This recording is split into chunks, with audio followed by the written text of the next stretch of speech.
What's up, FOA Squad? I'm Anthony, and welcome to our channel, Life with Anthony. I hope that everyone is doing well out there. Happy Saturday to you guys. So today is going to be a casual sit down, and I want to kind of walk you guys through my first tax filing experience as a full-time YouTube content creator. Just going to share some of the conversation that my tax accountant and myself had throughout the process. But before I get into that, I want to make a meetup announcement here in PA. It's going to be on Sunday, April the 16th at 4 p.m. at the same place the first meetup was held, at the ramen noodle place. I thought that place accommodated the group pretty good. If it's at a different place, I will let you guys know. But as of now, I'm thinking it's going to be at the same place. I will put the address up here somewhere, as well in the description. If I think about it, I'm sure I will, but I will put it in the description as well. Once again, I'm hosting a Pennsylvania meetup here in Pennsylvania at the ramen noodle place. I believe it was in Ewing, New Jersey, I should say. And it's going to be Sunday, April the 16th at 4 p.m. Alrighty. Okay. So yesterday I went in to file my taxes for the first time as a full-time YouTube content creator. And I thought it would be a good idea to come on and share my experience with you guys and a little bit about the outcome. Of course, I'm not going to be giving you guys exact numbers and this, that, and the other, but I will give you an idea of some of the most, or one of the most important things that I did that helped me out, I would say. Okay, first let me just kind of set the tone. I worked 6 months on my job from January to June, because I quit my job on June the 8th. So with my job, I was getting the taxes and everything taken out, the federal, the Social Security, the state, medical, and all of those things were being taken out the first 6 months of last year. Then when I quit my job and became a full-time YouTube content creator, zero was coming out. No taxes, no Social Security or anything was being taken out of my YouTube earnings, which is the case with every YouTube content creator. They don't take out taxes at all. You are 100% responsible for your taxes. So I went in and I sat down, and before she even got started, I just started talking and telling her that things are looking a little different this year. I mentioned to her that I had quit my job on June the 8th and became a full-time YouTube content creator. And she was kind of like, okay, we'll take a look at everything. And then she asked for my paperwork, and I handed her my W-2 form for my job, my printing job, and as well as the YouTube W-2 form. And she started with the printing job W-2 form because she was already familiar with that and probably just had to change some numbers and this, that, and the other. Then when she got to the YouTube W-2 form, she looked at it. It was like one number on there. The number was on there multiple times, but it was the same exact number, and everything else was 0, on there. So she looked at it, and she was very impressed with the number that she was looking at. And I knew that at some point she was going to start asking me some questions about the YouTube channel and what it is that I do. And she did, and, she didn't ask a lot of questions. She probably asked maybe like 2 or 3 questions. It wasn't like, she was haggling me about it. And I told her that, I travel around documenting my travels and my stay in my minivan that I converted to a camper van. And that was pretty much the extent of how I summed up to her what the YouTube channel was about. And then she got to putting in her things. And then when she got to the part where she asked me, did I have any, first she had a little bit of a challenge trying to figure out what category to put me in. Because she said, well, is it entertainment?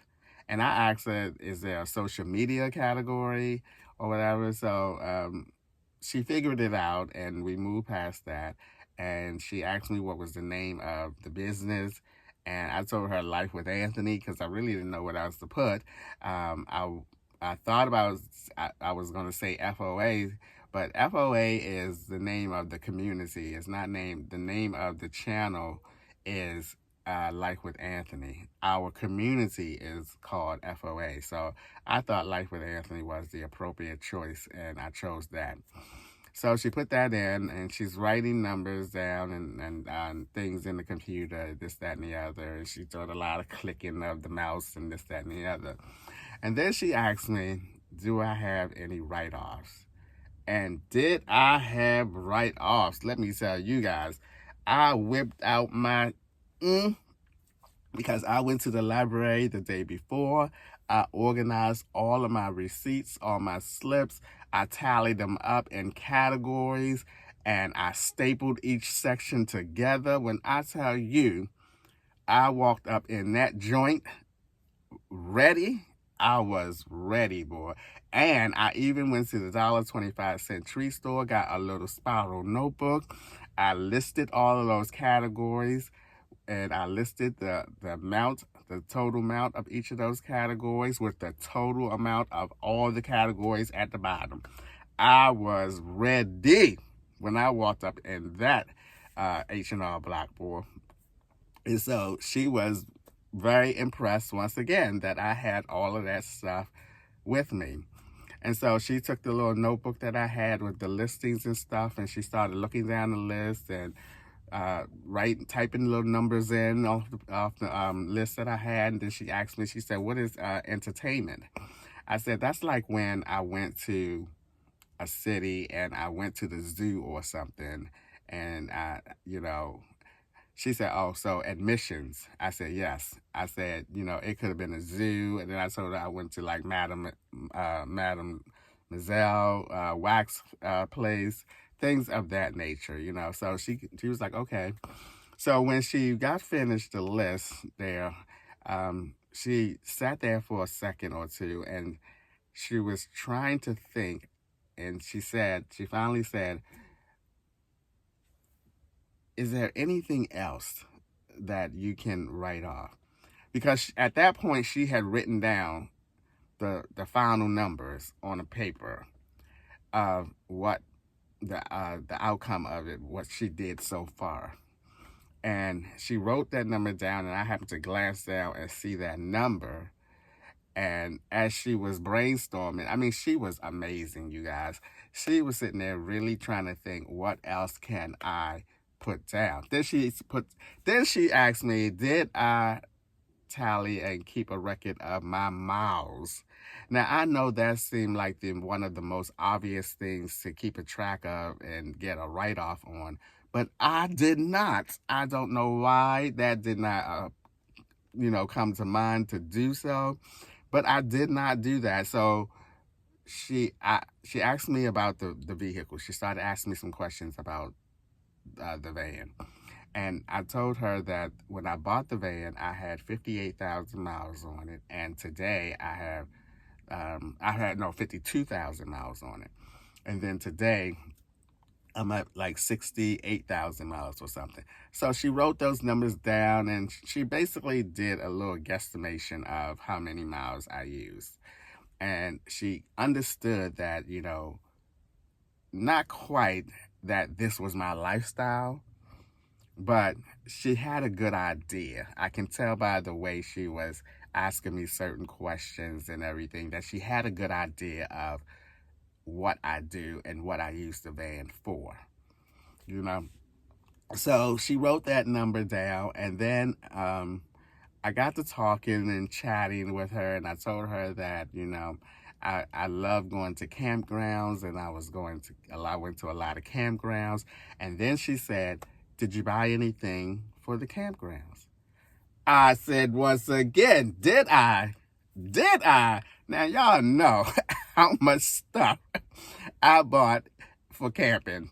And she said, I said, yes. I said, I bought a lot of stuff for camping. I got all excited again and everything. I was like, yeah, I bought a lot of stuff for camping. And then she said, do you have the list? Once again, that was a category that I did not calculate. But luckily for me, I bought most of my things from off of Amazon. So I asked her, I said, well, if you give me about 20 minutes, I can go out in my van, and because Amazon has your order history there. You can go and look at your order history for the past year. So that's what I did. I went in my van for about 20 minutes. I went down my order history. I wrote down everything on my little notebook again. I wrote down everything that I bought last year that was camping related. Because y'all know I done bought 2 tents.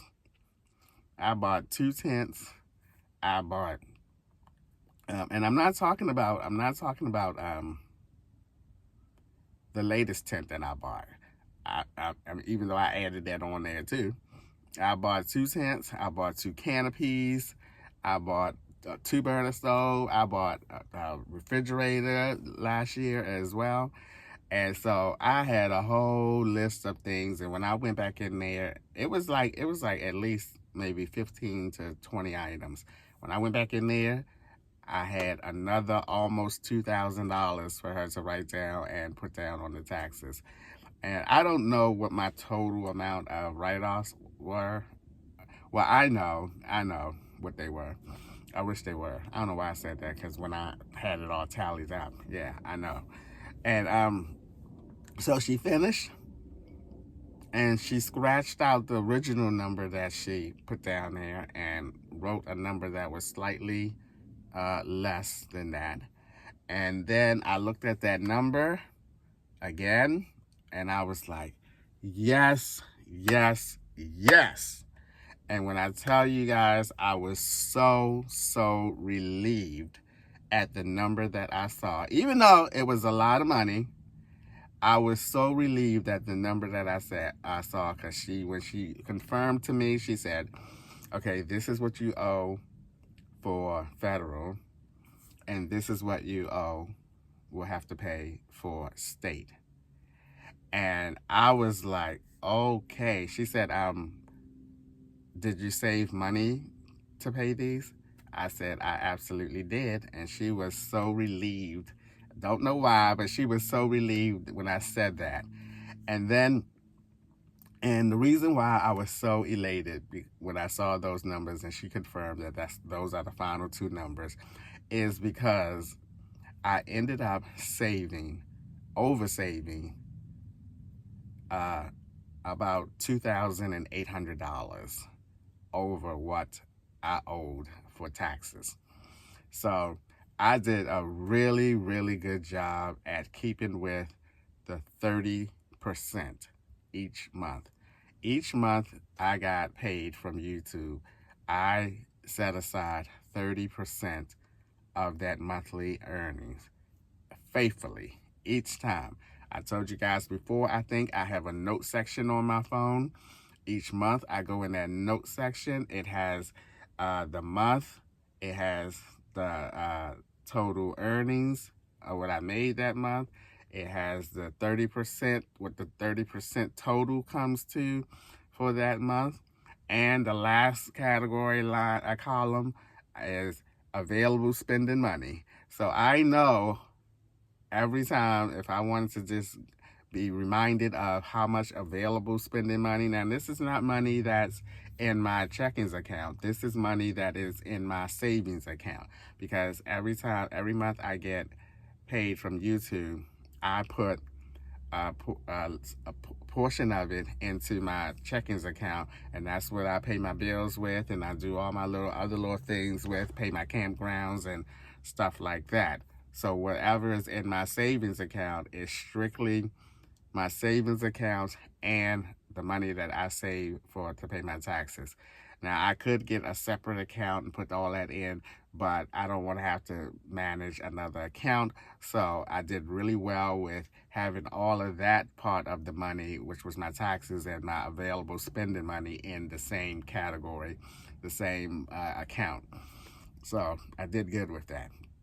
And it was because, or in part because, I had it all situated and it went really smooth. So I see no need for me to get a second account.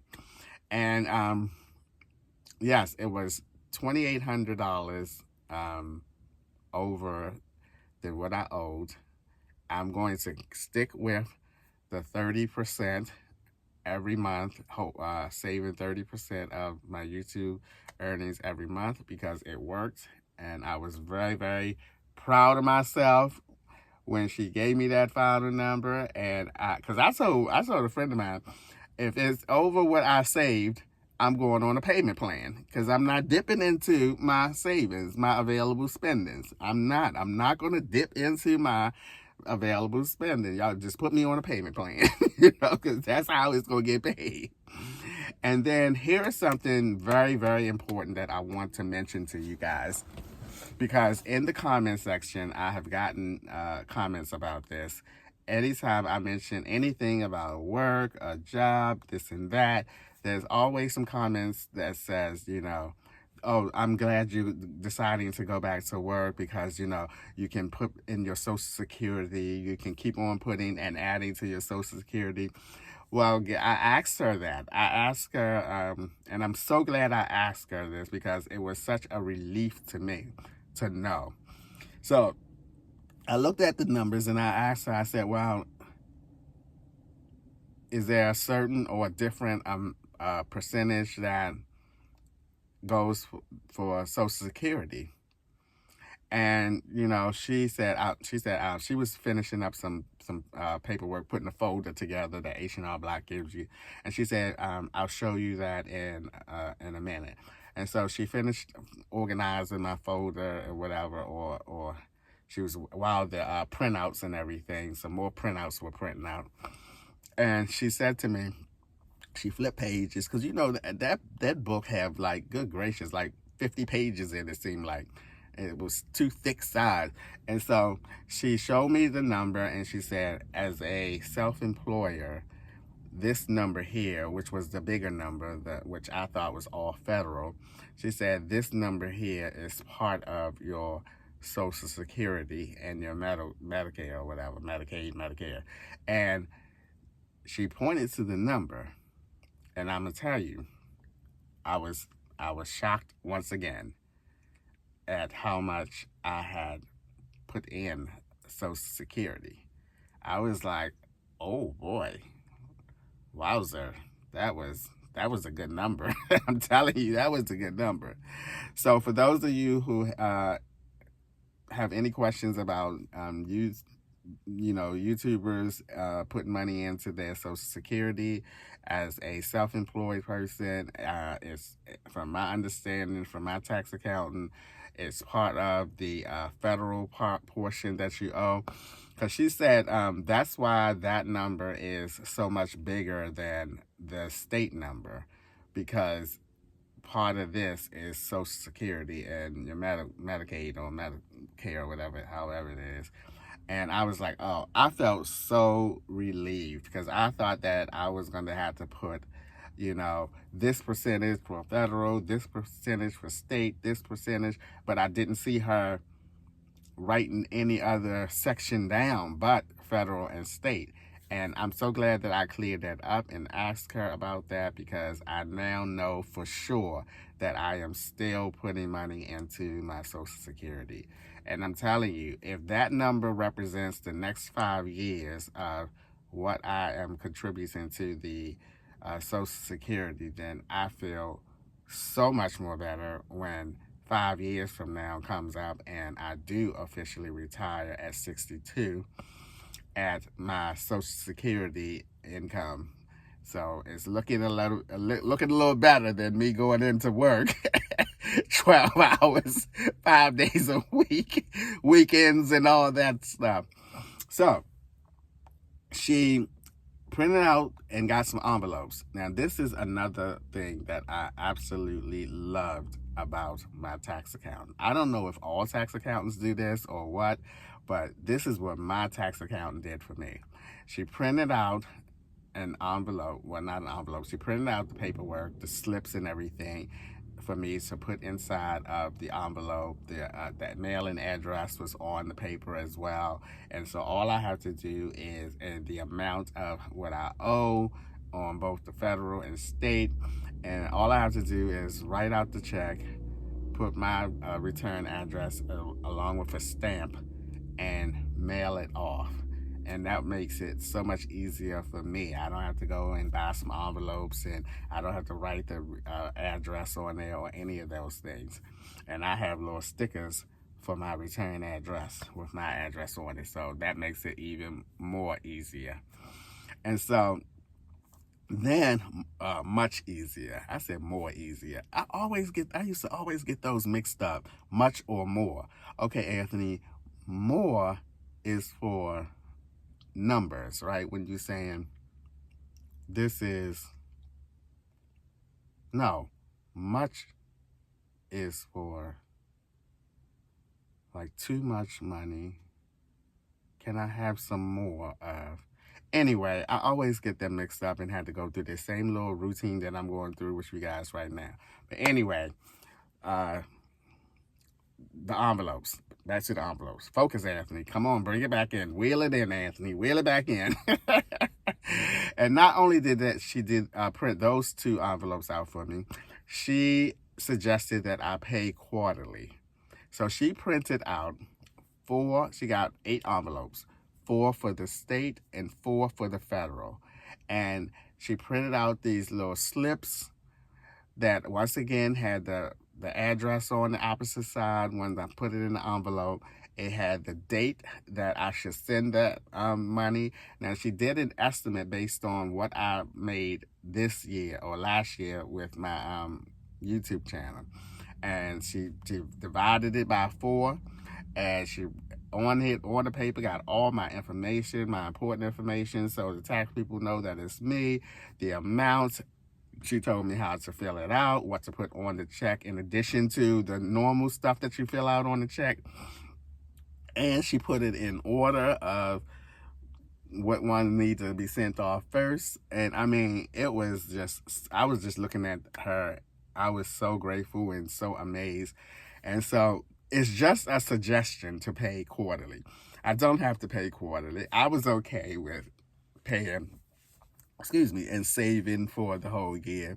But paying quarterly can definitely reduce, or will definitely reduce, how much you will owe if you owe anything, because you can overpay and get a refund next year. But the first quarterly one is due April 18th. So I'm skipping that one because I'm not going to pay my taxes, federal and state, and then turn around and pay the first quarterly one April the 18th. I think I may have missed it because how late it is already in the tax season. The tax season is over in a week or so. So that's probably why that one is so close to where we are now. So I'm skipping that one. And the one, I'm only going to pay 2 this year. I'm only going to pay 2. And that's still going to reduce significantly what I will probably owe. I'll see how I feel about it.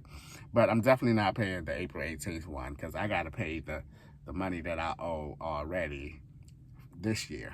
I'm not going to pay that and turn around because it's thousands of dollars that she is saying that I should pay and all this stuff. I'm like, I ain't doing that one. No.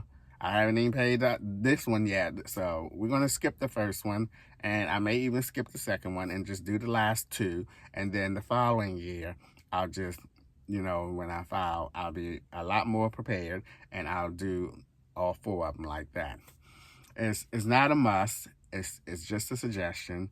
I don't think that it lessens how much you pay overall. It just lessens how much you will pay in one shot if you pay all of them quarterly, or even 1 or 2 will definitely still help you out in the long run next year when you file. So that is how my tax experience went. I was so absolutely proud of myself that I stuck to it, and I saved. I kept a really good accurate account of how much I was saving out of my monthly earnings each month, and it worked out. But I do have to do a lot better with keeping things together and keeping receipts and all of that, because like I did not keep the miles for when I went on trips and stuff. Um, the tolls I did. Only reason I had the tolls is because they kept sending me this letter saying that I owe this amount and yada yada yada, and I finally paid it. But I have to keep those letters that they send me when you go through tolls, because a lot of tolls no longer have people. You just go on by and they send you the bill. I have to keep all of those in order a lot better. And I started off this year, 2023, all wrong, because I done been to about 3 different campgrounds and get near receipt. And I mean, I did good so far with the gas receipts. I've been keeping my gas receipts, but sometimes when you buy gas at the machine, the ticket don't come out, or either say you got to go in and get it from the cashier, and I don't be doing that. I'd be like, I'm getting in this car and I'm getting out of here. But I have to do a lot better with that. So I'm trying to figure out a newer system that I can keep all of those different categories together, because there is a lot of categories and everything. And one thing I did tell her about the whole list and numbers and everything, I told her that there are videos that will match all the numbers that you see. You know, you'll see me at the zoo in my videos. You'll see me cooking all the time to justify the food expense, et cetera, et cetera, et cetera. So she was impressed at how the number she saw with YouTube. She was impressed with my keeping my records and stuff straight, although I could have done a little bit better. But all in all, I was very satisfied with the outcome of my first tax filing as a full-time YouTube content creator.